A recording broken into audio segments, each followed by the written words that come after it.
Students welcome to Sivarao tutorials. ఈ రోజు మనం డిస్కస్ చేసే టాపిక్ ఏంటంటే software engineering question paper. So ఇది వచ్చేసరికి ఏంటంటే మనకి ANU ఆచార్య నాగార్జున యూనివర్సిటీలో నుంచి 5th సెమిస్టర్ BSc కంప్యూటర్ వాళ్ళకు ఉన్న సబ్జెక్టు. సో ఆ పేపర్ మనకి ఎలా వచ్చిందో ఈ రోజు మనం క్లాస్లో డిస్కస్ చేసుకుందాం. సో చూడండి, యాక్చువల్గా ఏంటంటే మనకి 8 క్వశ్చన్స్ ఇస్తారు. 8లో మనం 5 క్వశ్చన్స్ రాయాలి. 5 × 15 75 మార్క్స్కి ఈ పేపర్ ఉంటుంది. సో ఇప్పుడు మనకి ఇచ్చిన పేపరు ఫస్ట్ క్వశ్చన్ చూడండి, explain in detail about software project management. So software project management గురించి ఇక్కడ క్వశ్చన్ అడిగారు. నెక్స్ట్ సెకండ్ క్వశ్చన్ వచ్చేసరికి చూడండి, discuss about software project scheduling.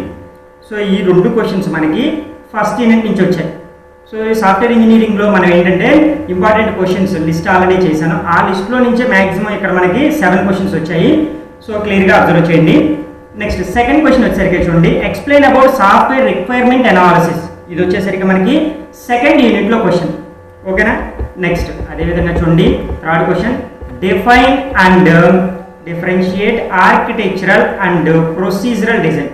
So ఇదేంటంటే ఆర్కిటెక్చరల్ డిజైన్ అదేవిధంగా ప్రొసీజరల్ డిజైన్ ఈ రెండింటి గురించి ఇక్కడ మనం రాయాలి. ఓకేనా. నెక్స్ట్ అదేవిధంగా ఫోర్త్ క్వశ్చన్ చూడండి, what is user interface design. User interface design అంటే ఏంటి, అదేవిధంగా briefly explain the user interface design rules అని అడిగారు. ఓకేనా. సో నెక్స్ట్ అదేవిధంగా చూడండి 5th క్వశ్చన్ వచ్చేసరికి మనకి ఎక్స్ప్లెయిన్ అబౌట్ సాఫ్ట్వేర్ టెస్టింగ్, అదేవిధంగా పాత్ టెస్టింగ్, అదేవిధంగా బ్లాక్ బాక్స్ టెస్టింగ్ అని అడిగారు. ఇది వచ్చేసరికి మనకి 5th యూనిట్లో question. So next 6th question వచ్చేసరికి చూడండి, discuss about reverse engineering and re engineering అన్నారు. సో ఇది కూడా మనకి ఏంటంటే 5th యూనిట్ నుంచి వచ్చే క్వశ్చనే. నెక్స్ట్ చూడండి, explain about cohesion and coupling.